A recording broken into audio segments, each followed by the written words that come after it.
ఈ సినిమా తులసీదాస్ రాసిన రామచరిత మానస్ కంటే ఎక్కువగా వాల్మీకి రామాయణం వెర్షన్పై ఆధారపడి రూపొందించబడింది. అందుకే ఇందులో మనకు తెలియని కొన్ని కొత్త అంశాలు కనిపించే అవకాశం ఉంది. ఇండియాలో ఇప్పటి వరకు తయారైన అత్యంత భారీ చిత్రం ఈ రామాయణ. కానీ ఈ సినిమాకి 4,000 కోట్ల బడ్జెట్ అంటేనే చాలా ఎక్కువ అనిపిస్తుంది. దీనికి 500 కోట్ల బడ్జెట్ ఎక్కువ. 4,000 కోట్ల బడ్జెట్ అంటే నాకేదో తేడాగా నంబర్ గేమ్లా అనిపిస్తుంది. నేను దీనికోసం ఎంతో ఎగ్జైట్మెంట్గా వెయిట్ చేస్తున్నా. నిజం చెప్పాలంటే మొదటిసారి 1080p మానిటర్లో చూసినప్పుడు రణబీర్ కపూర్ లుక్ మరియు కొన్ని విజువల్స్ విషయంలో నాకు కొంచెం నెగిటివ్ పాయింట్స్ అనిపించాయి.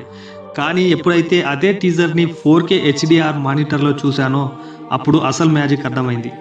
ఈ టీజర్లో లైటింగ్, కలర్స్ మరియు మేకర్స్ చూపించిన ఆ గ్రాండ్ విజువల్స్ విజన్ చూస్తుంటే ఇది ఖచ్చితంగా ఆదిపురుష్ కంటే 1,00,000 రెట్లు బెటర్గా ఉండబోతుందని నాకు అర్థమైంది. ఈ వీడియోలో ఆ డీటెయిల్స్ అన్నింటినీ క్లియర్గా మాట్లాడుకుందాం. ఈ టీజర్లో నన్ను బాగా ఆకట్టుకున్న విషయం ఇందులోని లైటింగ్ మరియు కలర్ గ్రేడింగ్.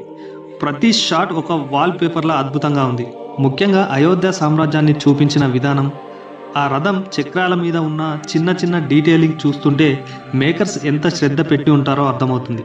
సాధారణంగా ఈ కాలం సినిమాల్లో అంత గ్రీన్ స్క్రీన్ మీద ఫుల్ షూట్ చేసి లైటింగ్ చాలా ఫ్లాట్గా ఉంచుతారు. కానీ ఇందులో చాలా ఆర్టిస్టిక్ లైటింగ్ వాడారు.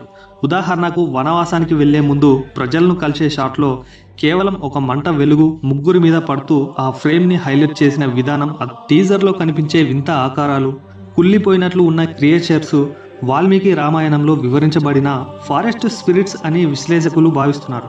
ఇవి సాధారణ మనుషుల కంటే చాలా పెద్దవిగా ఉంటాయి. రావణుడి ఎంట్రీ షాట్లో అతని వస్త్రధారణ ఇంకా అతని నౌక డిజైన్ చూస్తుంటే అతను నిజంగానే బంగారు లంకకు రాజు అనేలా చాలా మెజెస్టిక్గా చూపించారు.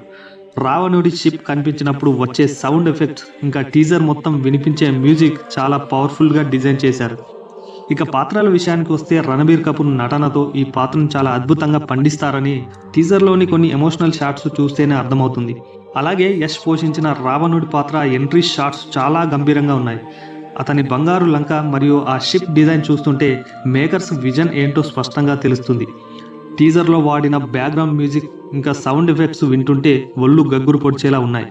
అడవిలో కనిపించే వింత జీవులు, జైంట్ మాన్స్టర్స్ చూస్తుంటే ఇది వాల్మీకి రామాయణం ఆధారంగా తెరకెక్కిన ఒక విజువల్ వండర్లా అనిపిస్తుంది.